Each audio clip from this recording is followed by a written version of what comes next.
Salut les yogis!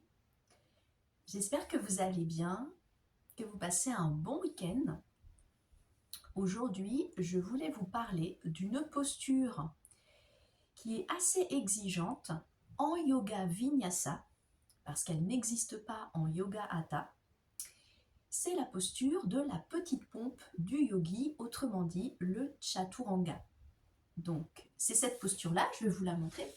Vous êtes dans votre planche, vous êtes dans votre flow. Donc sur les mains, vous êtes dans la planche ici, avec les jambes tendues ici.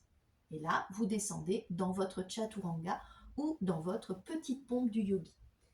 C'est un enchaînement de postures, donc vous pliez les coudes, vous descendez et ensuite vous venez vous redresser ici, dans les cobras ou bien plus fréquemment le chien tête en haut. Donc on va aborder cette posture. Alors, dans la posture, vous allez très rapidement remarquer que c'est une posture qui va engager vos poignets.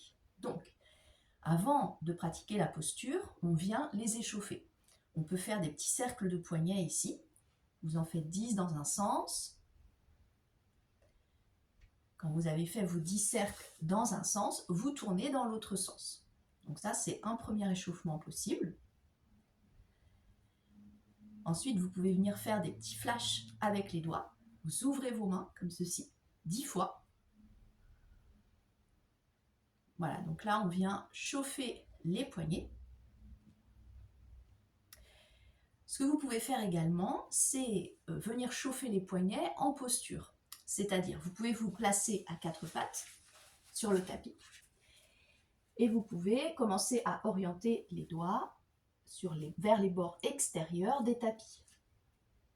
Vous restez quelques respirations, puis ensuite vous venez orienter vos doigts vers les genoux en amenant les poignets vers l'avant du tapis. Vous restez quelques respirations ici, puis ensuite vous repassez sur les côtés comme ceci, quelques respirations, et vous revenez face. Si vraiment vous voulez échauffer les poignets dans tous les sens, vous pouvez venir poser le dos de la main droite au sol, quelques respirations, vous revenez face, et le dos de la main gauche ensuite au sol, et vous revenez face. Vous pouvez également venir vous placer dans le chien tête en bas, en amenant les fessiers vers le haut, vous crochetez vos orteils, vous amenez les fessiers vers le haut. Un grand chien tête en bas assez large. Puis là, vous montez sur les demi-pointes sur l'inspiration et vous passez dans votre planche ici. Puis vous revenez ensuite en chien tête en bas et vous repassez dans votre planche. Et vous faites ça plusieurs fois en essayant de venir dérouler le dos vraiment vertèbre par vertèbre pour trouver la planche.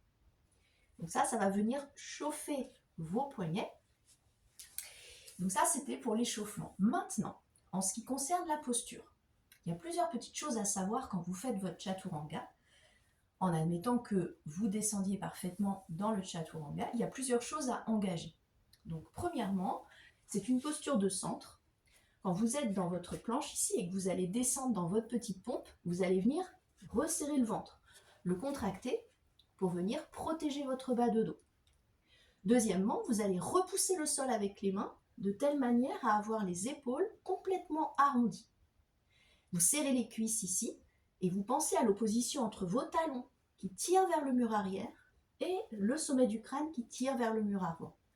Vous inspirez là et vous expirez, vous pliez vos coudes. Vous descendez à mi-chemin, puis ensuite vous venez vous redresser dans le chien tête en haut.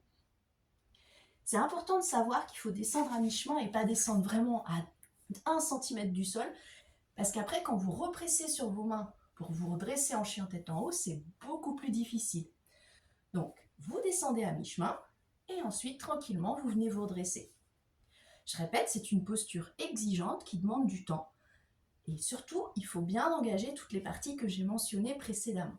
Si jamais vous n'en êtes pas du tout là, vous êtes encore dans l'apprentissage du chaturanga, vous pouvez très bien descendre les genoux, vous êtes dans votre planche ici, vous pouvez très bien descendre les genoux au sol, ensuite vous pliez vos coudes et vous amenez poitrine et menton sur le sol.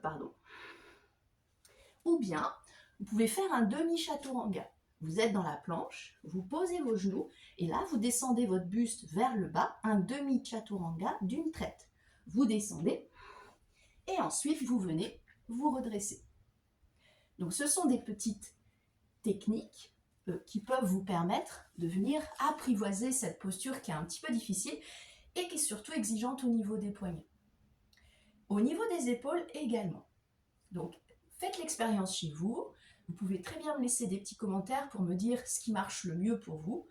Est-ce que c'est de poser les genoux au sol et ensuite de descendre tout votre buste, ou en bien de déposer votre poitrine et ensuite votre menton? C'est une posture indispensable à maîtriser pour le yoga vinyasa parce qu'elle est dans tous les cours. Le chaturanga est vraiment incontournable. J'espère que cette vidéo vous a un petit peu aidé à y voir plus clair dans cette posture. N'hésitez pas à me laisser des commentaires, des remarques. J'ai peut-être oublié des choses, c'est très possible.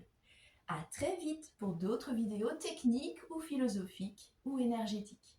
Namasté les yogis.